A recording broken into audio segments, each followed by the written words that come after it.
उम्मीदों भरे पहर की खुशियों भरी शुरुआत। नमस्कार, सुप्रभात। मैं हूं आपके साथ वैभव राज शुक्ला।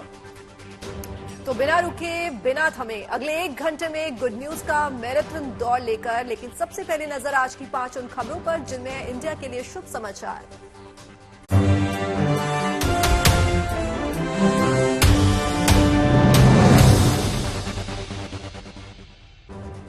तो देखिए, शुभ समाचार में सबसे पहले बात जो है महेंद्र सिंह धोनी की हम करने जा रहे हैं, जिन्हें क्रिकेट की दुनिया का धुरंधर माना जाता है हमेशा से। और अब खबर है कि धोनी बड़े पर्दे पर एक्टिंग करते हुए भी नजर आएंगे। क्या है धोनी के इन नए अवतार की इनसाइड स्टोरी?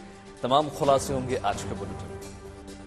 बिल्कुल, बात उस गदर की भी करेंगे जिसने कुछ सालों पहले सिनेमा की दुनिया में जमकर गदर मचाया है। अब उसी फिल्म के पार्ट 2 का ट्रेलर आ गया है। तो कैसा है गदर 2 का नया ट्रेलर और इस बार कहानी में क्या है खास, ये भी हम आपको बताएंगे।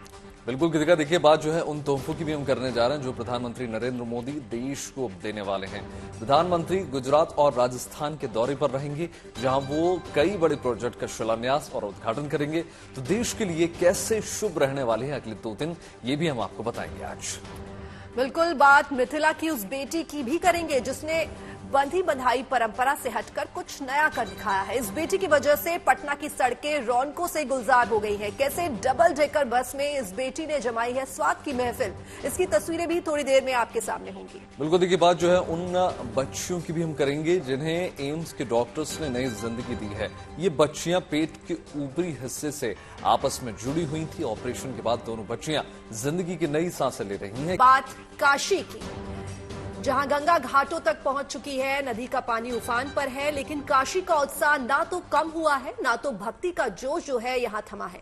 लोग घाटों पर फिर से उमड़ रहे हैं और मां गंगा की आरती के लिए पहुंच रहे हैं। हालांकि गंगा में उफान की वजह से गंगा आरती का वक्त बदलना पड़ा है। ये 5वां मौका है जब गंगा आरती का स्थल बाढ़ की वजह से ऊंचाई पर शिफ्ट किया गया।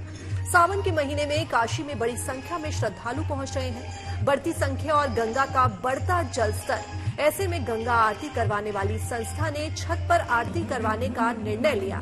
हालांकि आरती के दौरान श्रद्धालुओं के उत्साह में कहीं भी कोई भी कमी नहीं देखने को मिली।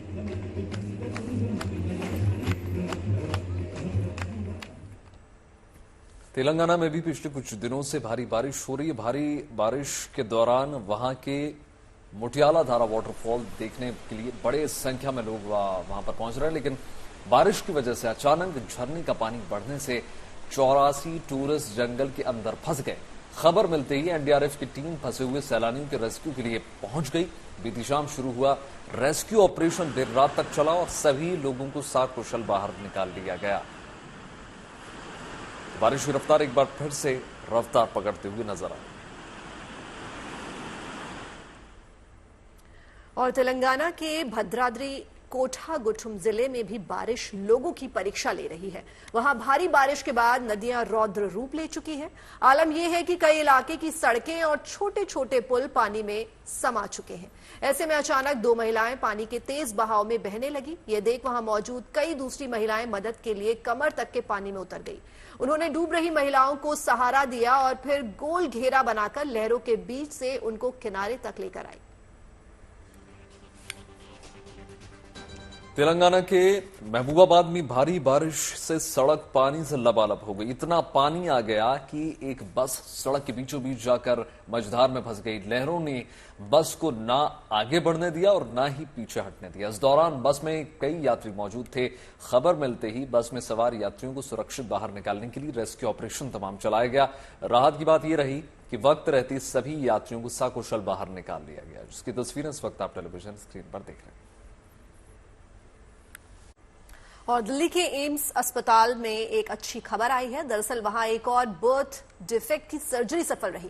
पहले बच्चियों का शरीर आपस में जुड़ा हुआ था, लेकिन फिर डॉक्टर्स ने 9 घंटे तक सर्जरी की, जिसके बाद 2 बच्चियों को शारीरिक तौर पर अलग कर दिया गया। इन बच्चियों का जो जन्म है वो पिछले साल जुलाई में हुआ था और पिछले महीने जून में उनकी ये सर्जरी हुई। इसे एक बड़ी कामयाबी के तौर पर देखा जा रहा है।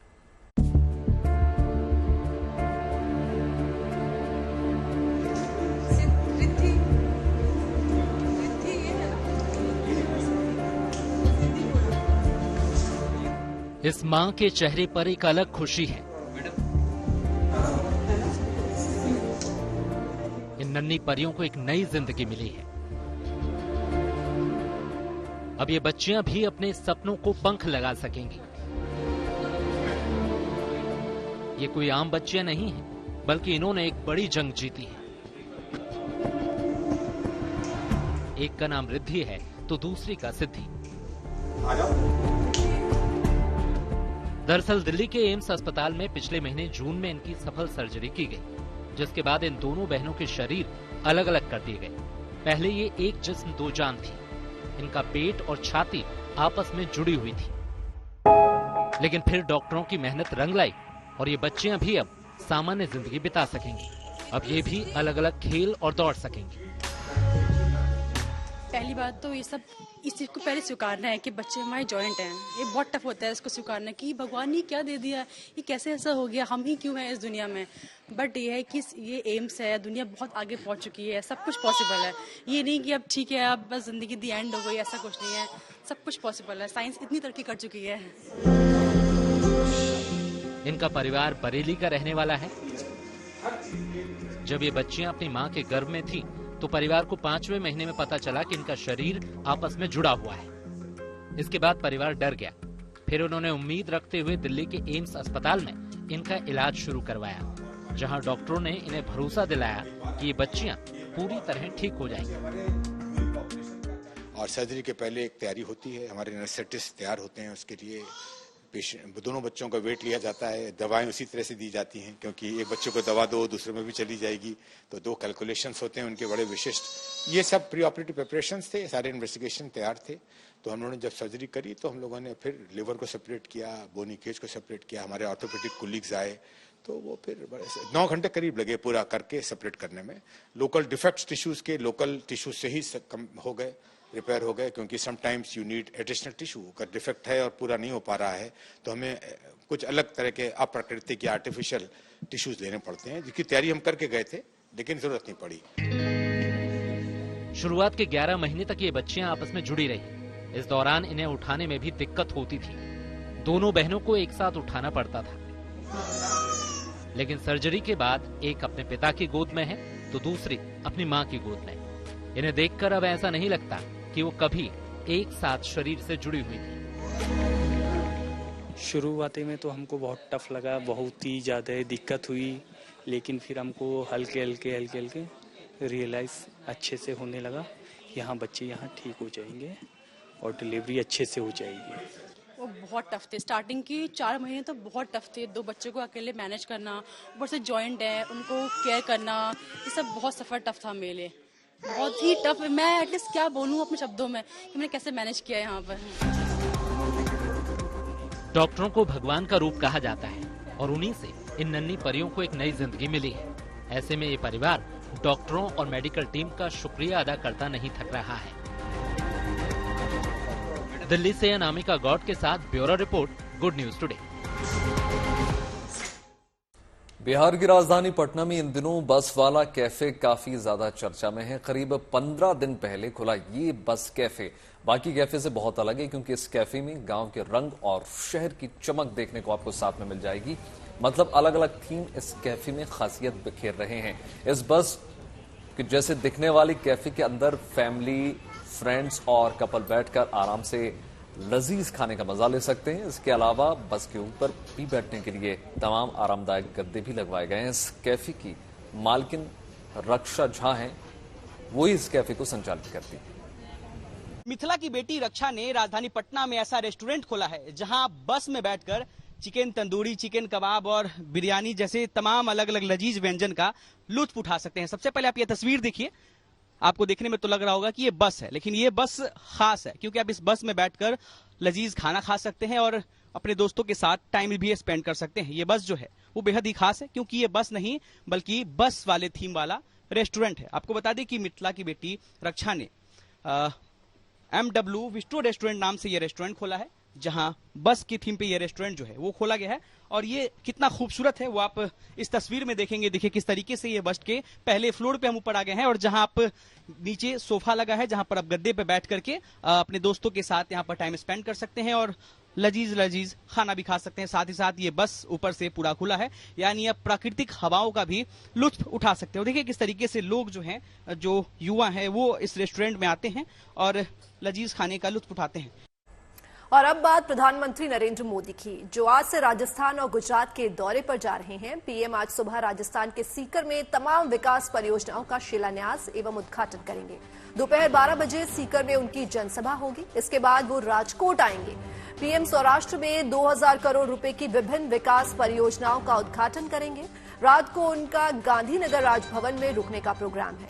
अगले दिन पीएम गांधीनगर से सुबह 10:30 बजे महात्मा मंदिर में सेमीकॉन इंडिया कॉन्फ्रेंस में हिस्सा लेंगे। साथ ही प्रधानमंत्री देश को 5 नए मेडिकल कॉलेज का भी लोकार्पण करेंगे।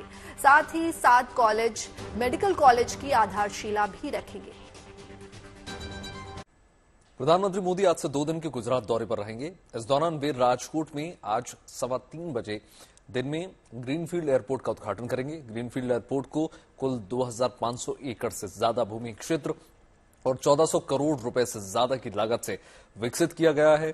नए हवाई अड्डे में आधुनिक तकनीक और टिकाऊ सुविधाएं हैं। नया एयरपोर्ट जो है राजकोट से 30 किलोमीटर दूर हीरासर गांव में बनाया गया है। प्रधानमंत्री नरेंद्र मोदी ने 2017 में राजकोट इंटरनेशनल एयरपोर्ट की आधारशिला रखी थी।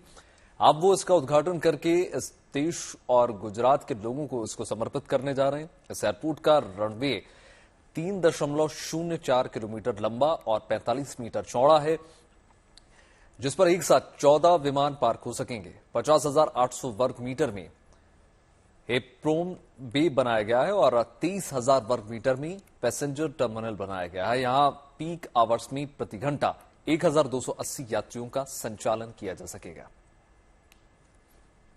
ये एयरपोर्ट बहुत ही बड़ा और प्यारा बन के आ रहा है। 2400 एकड़ के आसपास जमीन में एयरपोर्ट बना है और करीब 1500 करोड़ के खर्चे पर एयरपोर्ट पूरा हो रहा है। इसका जो रनवे है वो 3000 मीटर का है। बड़े प्लेन यहाँ उतर सकता है। भविष्य में इसका विस्तार भी संभव है। जमीन राज्य सरकार ने काफ़ी ज़्यादा अच्छी तरीके से हमें दे दी है, जिसके कारण अगले 40-50 साल तक ये एयरपोर्ट इस शहर की, इस जिले की और इस भाग की सेवा कर पाएगा। रूस यूक्रेन युद्ध से दुनिया के कई देश सबक ले रहे हैं। भारत भी अपनी सीमाओं को मजबूत करने में जुटा है। दुश्मन की हर हरकत का जवाब देने के लिए पूरी तैयारी की जा रही है। इसी के बीच खबर है कि S-400 air defence missile system का स्वदेशी अवतार बनाने का प्रस्ताव तैयार होने वाला है।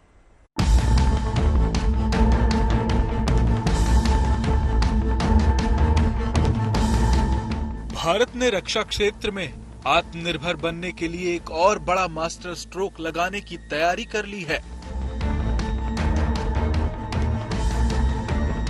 अब तक आपने रूस समेत दूसरे देशों के S-400 एयर डिफेंस सिस्टम सुने होंगे, लेकिन जल्द ही आपको ये मेड इन इंडिया भी देखने को मिलेगा।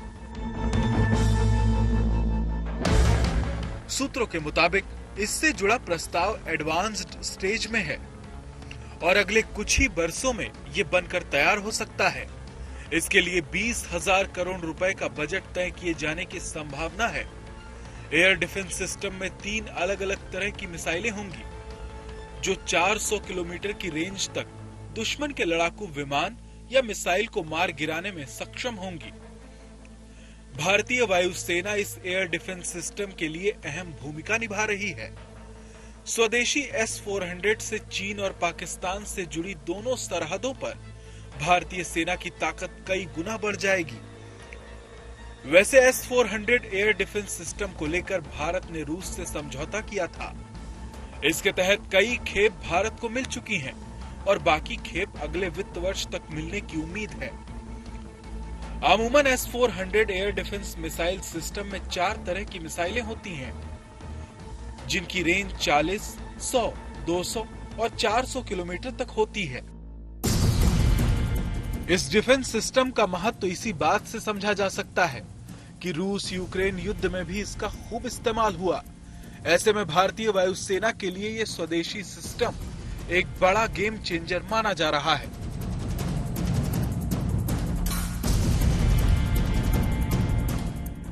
रूस के पास S-400 एयर डिफेंस सिस्टम है तो अमेरिका के पास इसी तरह का पैट्रियट मिसाइल डिफेंस सिस्टम, लेकिन अब हिंदुस्तान भी इस ओर अपने कदम तेजी से बढ़ा रहा है ताकि भविष्य की आने वाली चुनौतियों से निपटा जा सके, वो भी आत्मनिर्भर यानी मेड इन इंडिया अंदाज में।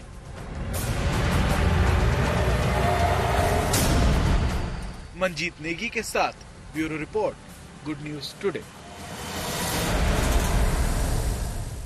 और इसी के साथ देश और दुनिया की तमाम पॉजिटिव खबरों के लिए यूं ही जुड़े रहिए गुड न्यूज टुडे के साथ। शुभ समाचार में आज के लिए बस इतना ही, लेकिन आप बने रहिए गुड न्यूज टुडे पर, क्योंकि यहाँ खबरों का सिलसिला यूं ही जारी रहेगा।